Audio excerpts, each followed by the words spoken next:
जल्दी चलो बेटा ईसा, नहीं तो ट्रेन छूट जाएगी। आती हूँ मम्मा, बस 2 मिनट्स। अपनी तोतली आवाज़ में ईसा बोलते हुए अपने हाथों में पापा की दी हुई गुड़िया लेकर घर से बाहर आती है। नैना जल्दी से घर का दरवाज़ा बंद करती है और दोनों माँ बेटी रिक्शा पर बैठ जाते हैं। रिक्शा वाला भी अपनी तेज गतियों से स्टेशन की तरफ भागता है। शाम 7 बजे की कोलकाता से दिल्ली तक की ट्रेन थी। रिक्शे वाले ने ठीक 15 मिनट में उन्हें स्टेशन पर पहुंचा दिया। फटाफट रिक्शे से उतरकर नैना ईसा का हाथ पकड़कर ट्रेन की तरफ भागी, क्योंकि ट्रेन खुलने में मात्र 15 मिनट ही बच गए थे। किसी तरह भाग भाग कर नैना अपने सीट पर बैठ गई। उसके बैठते ही ट्रेन खुल गई। तब जाकर नैना के सांस में सांस आई। अब जब उसकी नज़र अगल बगल पर पड़ी तो सभी के सभी पुरुष थे। सभी पुरुषों को देखकर नैना थोड़ी सहम सी गई, क्योंकि नैना अपनी 3 साल की बेटी के साथ ट्रेन से पहली बार अकेली सफ़र कर रही थी। उसे कुछ अंदाज़ा भी नहीं था ट्रेन के सफ़र के बारे में, पर इन सब बातों से ध्यान हटाकर उसने अपनी बेटी पर ध्यान केंद्रित किया और खिड़कियों के सहारे टिक कर बैठ गई। तभी रेलगाड़ी के रुकने का एहसास हुआ। उसने मन ही मन सोचा, अभी अभी तो ट्रेन का चलना शुरू हुआ था और अभी तुरंत ट्रेन एक स्टेशन पर आकर रुक भी गई। मुश्किल से 5 मिनट का हॉल्ट था। फिर रेलगाड़ी पटरियों पर दौड़ने लगी। एक तो सर्दी की रात, उस पर से बाहर घोर अंधेरा था और ईसा भी नैना की गोद में सो चुकी थी। तभी नैना की नज़र सामने बैठे एक आदमी पर पड़ी, जो चुपचाप नैना और ईसा को देख रहा था। उस अजनबी को यूं देख नैना थोड़ी असहज महसूस करने लगी।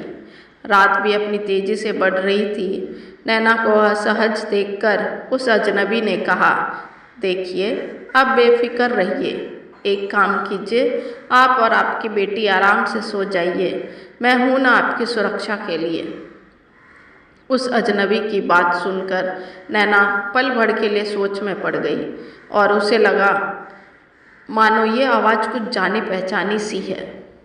दिमाग पर जोर डालने के बाद नैना को निहाल की याद आ जाती है, जिससे कभी वो प्रेम करती थी, पर वक्त और परिस्थिति ने उन्हें मिलने नहीं दिया। नैना सोचते सोचते उस अजनबी को बड़े गौर से देखने लगती है। फिर नैना कहती है, आपकी आवाज़ कुछ जानी पहचानी सी लगती है, क्या आप? कहकर अपने शब्दों को रोक लेती है। नैना की ढूंढती आंखों ने शायद निहाल को ढूंढ लिया था, पर शक्ल से बिल्कुल अलग दिखने की वजह से वो थोड़ी कंफ्यूज हो जाती है। निहाल को देखे भी तो करीब 12 साल हो चुके थे। एक लंबा अरसा बीत चुका था नैना और निहाल के दरमियान। अपनी उधर बुन में उलझी ही हुई थी नैना कि निहाल कहता है, हाँ नैना, मैं वही हूँ जो तुम्हारी आंखें देखना चाहती है। मैं निहाल ही हूँ। मैं निहाल ही हूँ सुनकर जैसे नैना की सांसें क्षण भर के लिए जोर जोर से धड़कने लगा। बहुत चाहते थे दोनों एक दूसरे को, पर इनके लिए अपनी चाहत से बड़ी थी परिवार का सम्मान और इज्जत, जिसकी वजह से इनका प्यार अधूरा रह गया। क्या हुआ नैना, तुम चुप क्यों हो गई? कुछ कहोगी नहीं, पूछोगी नहीं कुछ भी? निहाल नैना की खामोशी देखकर कहता है, हाँ सवाल तो बहुत है, पर उन सवालों का अब क्या फ़ायदा निहाल। बीते हुए कल को कुरेदने से अच्छा है हम अपने आज के बारे में जानें। फिर नैना कहती है, तुम कितने बदल गए हो निहाल। मैंने तो बिल्कुल भी नहीं पहचाना तुम्हें, पर तुमने कैसे पहचान लिया? तुम बिल्कुल नहीं बदली नैना, बिल्कुल वैसी की वैसी ही हो। और सुनाओ नैना, कहाँ जा रही थी? और ये तुम्हारी बेटी है? अच्छा कहकर नैना अपने बातों को आगे बढ़ाती है, हाँ निहाल, ये मेरी बेटी ही है ईसा, और मैं अपने पति से मिलने दिल्ली जा रही हूँ। फिर एक क्षण रुककर नैना कहती है, पर निहाल, तुम यहाँ कैसे? और तुमने ये नहीं बताया कि तुमने मुझे पहचाना कैसे? मैंने कहा ना नैना, तुम बिल्कुल नहीं बदली, बिल्कुल वैसी ही हो जैसा तुम्हारा रूप मेरी आंखों में छपा हुआ है। तुम आज भी उतनी ही खूबसूरत हो नैना। आहिस्ता आहिस्ता निहाल नैना को बोल रहा था ताकि दूसरे लोगों को कोई परेशानी न हो। आधे लोग तो सो भी चुके थे। अच्छा, रहने भी दो अब निहाल। अब मैं वो नैना नहीं हूँ जो तुम्हारी आंखों में बसती थी। अब मैं किसी और की महबूबा हूँ।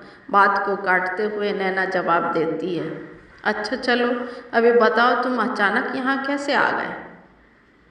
दरअसल मैं अपने घर जा रहा था, कुछ दिनों की छुट्टी मिली थी। हम करीब 10 आर्मी के जवान एक साथ एक ही ट्रेन से सफ़र कर रहे थे। तभी हमारी ट्रेन पिछले स्टेशन पर रुकी हुई थी। मैं ताज़ी हवा खाने नीचे उतरा हुआ था, तभी मेरी नज़र तुम पर पड़ी। मैंने देखते ही तुम्हें पहचान गया और अपने दोस्तों के हवाले अपना सामान छोड़कर मैं इस ट्रेन पर चढ़ गया। और जब आकर देखा तो तुम अकेली बच्ची के साथ दिखी तो मेरी चिंता बढ़ गई। इसलिए मैं तुम दोनों की सुरक्षा के लिए यहाँ बैठ गया। फिर निहाल अपनी बातों को आगे बढ़ाता है। माना हमारा प्यार मुकम्मल नहीं हुआ, पर एक आर्मी ऑफिसर के हिसाब से मेरा दायित्व बनता है कि तुम्हें सही सलामत तुम्हारे गंतव्य पर पहुंचाना।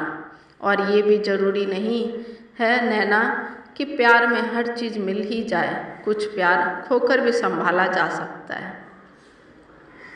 निहाल की बड़ी बड़ी बातें सुनकर नैना उसकी बातों में कहीं गुम हो गई थी।